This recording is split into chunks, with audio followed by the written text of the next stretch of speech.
Cuando el discurso y las acciones de un líder describen una realidad que no encaja con la realidad real, con la que está a la vista de todos, con la que es comprobable, con la que es percibida por el sentido común,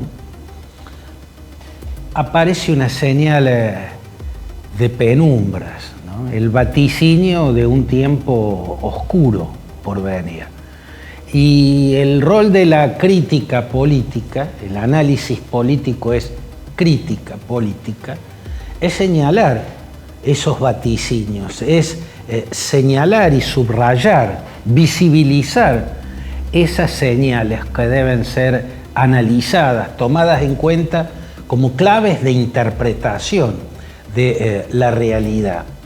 Las desmesuras del discurso inaugural de este segundo mandato de Donald Trump fueron subrayadas en esta columna. Hablar de la Golden Age, que con él empieza, la edad de oro que empieza con su gobierno, usar el nombre de Día de la Liberación para llamar a su primer día en el despacho oval de la Casa Blanca, utilizar Día de la Liberación, el nombre que se le dio en el siglo XIX al día en que fue abolida la esclavitud en los Estados Unidos, para mencionar el primer día del gobierno de Trump, es una desmesura que contiene un mesianismo y que contiene una intención fundacional que debe ser subrayada. El discurso fundacional es típico en los liderazgos populistas, de izquierda y de derecha, igual que el mesianismo. Son líderes personalistas, mesiánicos y fundacionales. Siempre con ellos empieza la historia. Y en el caso de Donald Trump, donde señalamos la descripción de una realidad que no se condice, que no encaja en la realidad real, en esa que está a la vista del mundo entero, la descripción de un Estados Unidos que parece un estado fallido de América Central y no la superpotencia mundial que es, la que ganó las 2 guerras mundiales en el siglo XX, también la confrontación este-oeste, también la carrera espacial, batió todos los récords en materia de innovación y desarrollo científico y tecnológico, creó la sociedad más opulenta del mundo. Es superpotencia desde hace por lo menos 150 años. Eso está a la vista del mundo entero. Pero esa realidad tan visible, tan perceptible, tan obvia, no aparece en esa postal de fracasos en la que la historia norteamericana parece la historia de un estado fallido del Caribe, una republiqueta bananera. Señalar eso es indispensable para entender la realidad. Señalar también contradicciones muy flagrantes, paradojas gigantescas. En el discurso inaugural, el que dio en el Capitolio, y luego en su primer día de acción gubernamental, hubo hechos que son inmensamente paradojales. Trump, como ya lo viene haciendo desde hace mucho tiempo, desde su primer gobierno, habla de esos millones de personas que son los inmigrantes ilegales, como si fuesen, o llamándolos, asesinos, violadores y ladrones. Asesinos, violadores y ladrones, ¿no? Una acusación inmensa sobre un océano de gente, una masa humana inconmensurable, millones de personas que visiblemente ingresan como pueden a los Estados Unidos. Si hay una puerta oficial, lo hacen por la puerta oficial ilegalmente, y si no, tratan de entrar como puedan, porque son una masa humana de pobres que huyen de la miseria y que buscan trabajo, en su casi totalidad. Que en semejantes masas humanas haya tipos que son ladrones, asesinos y violadores, bueno, lógicamente, seguramente seguramente, pero la casi totalidad, ser tratadas como ladrones, violadores y asesinos, y que quien los trata de ese modo es el único presidente de toda la historia norteamericana que es un presidente convicto, un presidente que en un juicio por un delito, juzgado en todas las instancias que corresponden en un Estado de Derecho, fue encontrado culpable. Fue encontrado culpable. O sea, es un convicto al que no se le sentenció a la cárcel, pero eso no le hace que deje de ser un convicto. Y lo que hace el primer día de su mandato, este presidente convicto, que se refiere a millones de personas que son latinoamericanos pobres, que lo que buscan es un país donde puedan trabajar,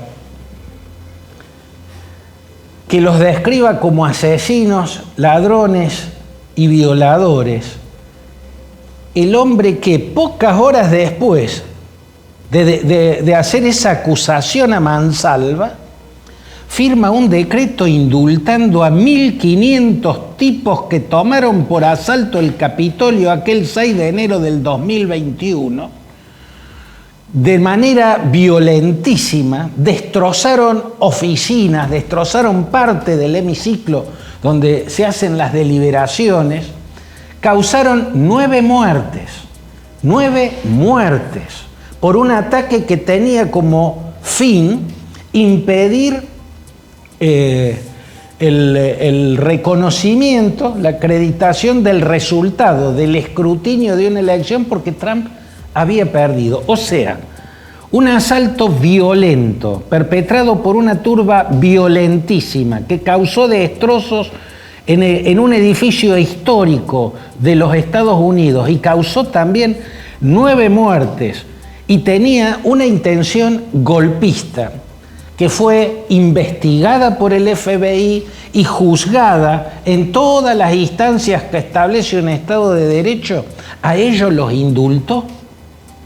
Bueno, si algo faltaba para no tener ninguna duda de lo que estaba a la vista aquella trágica jornada en los Estados Unidos, que era la responsabilidad de Trump en lo que estaba ocurriendo, la responsabilidad directa del entonces presidente que estaba rechazando dejar la Casa Blanca por haber perdido una elección. Si algo faltaba para no dudar de que el responsable era Trump, es lo que hizo su primer día de gobierno: indultar a mansalva, indultar en masa a 1.500 activistas que fueron juzgados y declarados culpables de delitos tremendos que se cometieron ante los ojos del mundo entero. Esa es la realidad real, la que vio todo el planeta.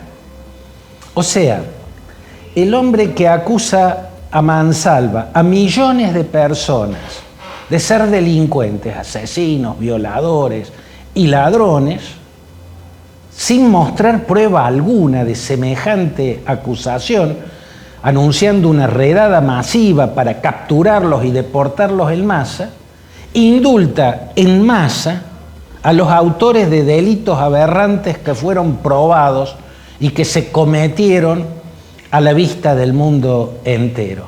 Esa es una contradicción gigantesca. Y a la hora de analizar ese indulto masivo, que no tiene muchos antecedentes en los Estados Unidos, hay que remontarse, no sé, a Jimmy Carter cuando amnistió en masa a los jóvenes que habían eludido enrolarse en el ejército para no ir a la guerra de Vietnam.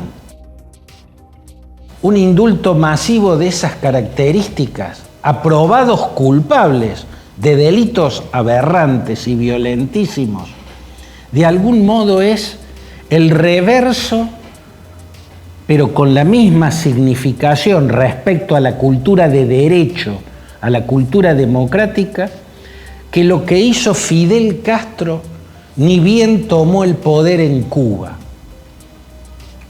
Fidel Castro vence, cae la dictadura de Batista en enero de 1959 y en febrero de 1959 se realiza un juicio a todos los pilotos que estaban acusados de haber bombardeado desde sus aviones los campamentos rebeldes y las aldeas campesinas que apoyaban a los guerrilleros en la Sierra Maestra. Se hace un juicio colectivo con un tribunal revolucionario que juzga a los pilotos acusados de cometer esas masacres en la Sierra Maestra. Los pilotos alegan que ellos no cometieron ninguna masacre porque no cumplieron con la orden de bombardear los campamentos y las aldeas que ciertamente habían recibido de sus jefes.